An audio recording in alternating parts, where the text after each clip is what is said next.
What you just said is one of the most insanely idiotic things I have ever heard. At no point in your rambling, incoherent response were you even close to anything that could be considered a rational thought. Everyone in this room is now dumber for having listened to it. I award you no points, and may God have mercy on your soul.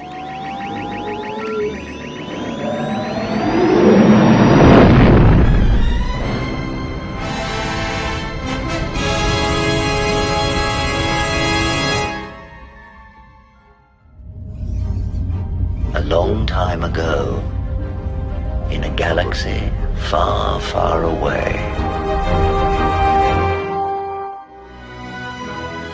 Feel, don't think.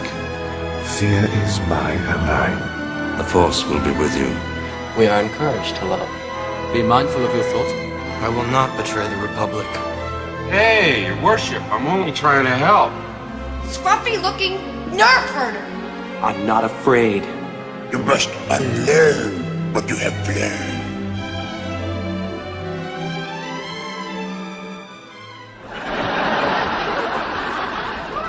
What an odd combination of odors. Smells like a fish died and all the other fish sent flowers. So, the denial among the few acolyte fans is palpable. Yesterday, I had some guy named, I can't even remember, some German name, mansplained to me about bots and things. And I was reading it, his screed, going, wow, you're in denial. Okay, let me explain how this works. If the audience scores were similar to the critic scores, and we were screaming bots, we would be attacked for being in denial. Okay, but because the audience score is now at 27% again, and it's the only score on Rotten Tomatoes that really matters.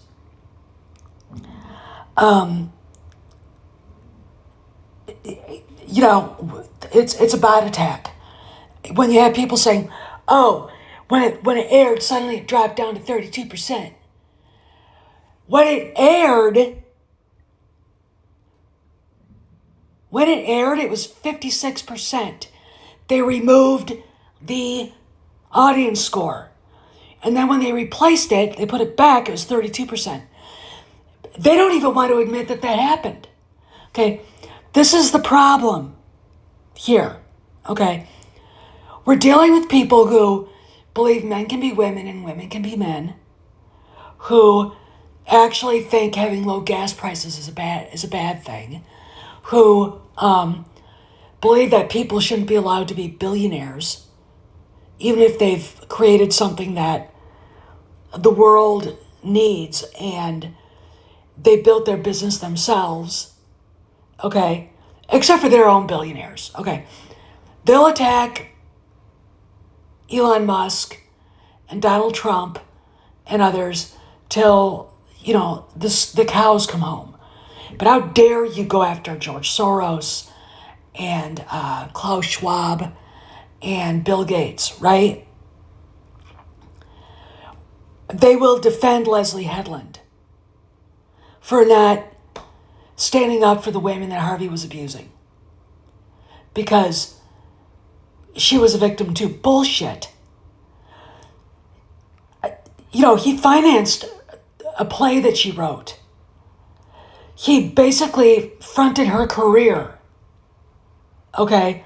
She loved him until it was time to be politically correct and not love him anymore. Okay? She was no victim. But because she says she's a minority from the alphabet mafia, here we go. Okay? They have to defend her and deny and make up stories. They deny Kathleen Kennedy's lack of creative talent. Okay? The lack of ability to run a fucking movie studio. Okay? Now they're denying the fact that the audience doesn't want to watch The Acolyte. And trust me, after 9 o'clock tomorrow night, that audience score is going to crash into the Earth's crust and burn in the core, okay? Because what they did is so egregious, it can't even be. But the people who want the acolyte to succeed, they need it to. It's like, if it doesn't succeed, they've lost all meaning in their lives. Here's the deal. This is what empty people, nihilists, do. Okay. Leslie Headland's a nihilist, just like Ryan Johnson. Kathleen Kennedy's a nihilist. Okay. They do not believe in good versus evil, or that there's a difference. Okay. You know, and that's the problem. So when you've got, you know, the brutal truth staring at them in the face, they can't accept the reality of it. And the reality of it is it's a failure. The High Republic has been a failure. Okay. I mean, did Kennedy just give these assholes busy work in the story group so they'd stay out of her hair? I mean, when I look at what has been done on that alone, it's like, what the fuck? Okay. So, you know, we've got this dead, rotting corpse of a TV show. Bob Iger gets a knighthood. Okay. And there's so much more to discuss. This is like what we understand to be Star Wars, like the idea that like that only came from George Lucas, that only George Lucas holds the key for what we understand to be Star Wars is just untrue. And I think the prequels are an excellent example of that. I mean, the idea that like when you're hiring a director, that everyone is sitting in there waiting for George Lucas and not for the person who's going to know to hire Ralph McQuarrie, that's the problem. That's the misogyny and the problem with the auteur myth as it stands today, because they're not thinking this is the person that will hire the right people and this is the person that will be able to create the lookbooks and direct people to get them to that place. They're just thinking, do you have all the answers? And the truth is that nobody does, and anybody that says they do feels sometimes like, well, I like this thing and I don't like that thing, and if you don't like the acolyte, that's fine. It doesn't matter. Like the reality is that Star Wars in and of itself is not just a vast universe full of many different characters, many different eras, but it is always, always, always about the spiritual journey of what it is to become who you are. And that's why I am so overwhelmed and grateful to be here, and beyond overwhelmed and grateful to be allowed as a filmmaker to experience what it is like to actually tactilely make something in this world. That is beyond my wildest dreams, and I can't wait to show you guys more. I wish there was an assumption being made for quite a while that girls didn't care about Star Wars, or that girls weren't identifying with characters like Luke Skywalker or Han Solo. They were only identifying with Princess. Watch The Hate You Give. What do you want them to walk away with? Because I know everyone has a slightly different feeling. Well, I mean, white people crying actually was the goal. It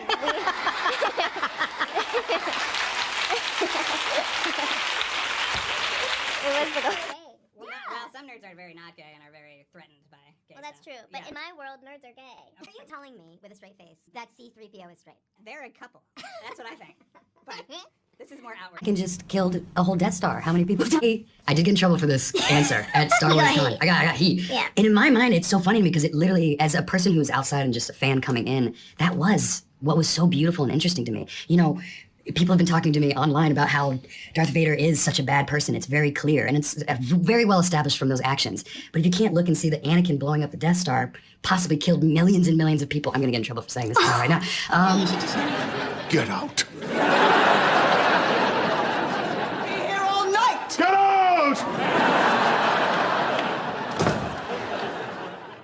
There are just some things in the world that stink so bad that you can't cover it up with carpet, with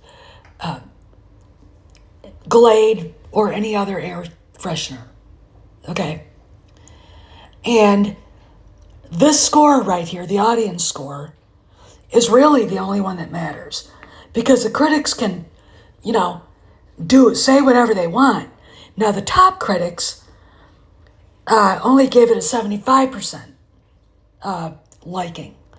And that tells me that a lot of these critics, at least 7 of the top critics, were unafraid to say, what the fuck am I watching? Okay? That's a BFD. The guy from the Rolling Stone doesn't like it, and others don't like it. When you've got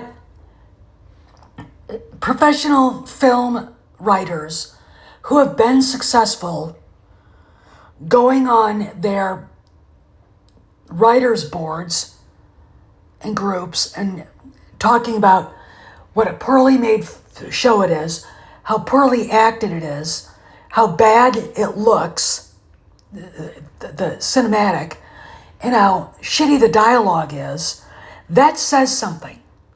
When you've got them saying the prequels had corny and cheesy dialogue, but this is ridiculous. Okay, that says something. That says to me that it's not a good show. When the professional, successful people are like, what the fuck am I watching? This is not a good show. All right. You can't sit there and deny it any longer. Okay. So the question is, why do these people who love it need it to be successful? And it's validation. Because they're nihilists. Their lives absolutely have no meaning outside who they fuck, what color their skin is, and being outraged by seeing a normal family. Look, do you honestly believe Leslie Headland cares about kids? No. She's never going to have any. All right? And God help any kid that her and her partner would adopt.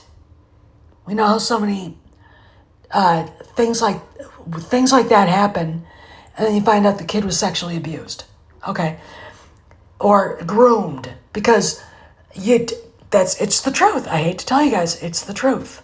Okay, that's what happens. All right, and the people that support her need a mythology.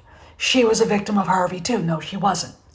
She needs a mythology. So she lies about how big a Star Wars fan she is and, hints at some trauma at home. And it's like, who caused the trauma? You? And then, of course, the Kathleen Kennedy mythology. The first female head of a studio. Sherry Lansing was not available to comment. Lucille Ball wasn't available to comment. Mary Pickford wasn't available to comment. It's like, okay, if you want to erase women from history. But look, these are the same people that think it's okay for a man to dress up like a woman and say he is a woman and go into the locker rooms, girls' locker rooms, go into women's bathrooms, okay? And when you realize these guys are straight, then suddenly you realize there's something fucking wrong with them, okay? There's something seriously wrong with them, all right? Narcissism, a need for attention, and mental illness, okay? But these people support their delusion, and they want us, by virtue of lying about bots and this and that, and mansplaining to people that that score isn't real. That score isn't real. How dare you? Everybody loved it. Who's everybody? Because I don't know anybody who loves it. Okay? Most of the people I know who are Star Wars fans watched half an episode, fell asleep, or walked away after 2 going, fuck this shit. Then they went over to Rotten Tomatoes and hit the 1-star button, thumbs down twice, and then they left a review. And when people say that, oh, it's a great show, that score isn't real, they're in denial. Look, they know that it's unsuccessful. I mean, when you've got people at Lucasfilm who worked on The High Republic, acting like it's some powerhouse of publishing, They're in denial, okay? The only reason why they've sold any books is because they have a contract with Scholastic, who buys the books and then can't sell them. Okay, so back to the rotten fish.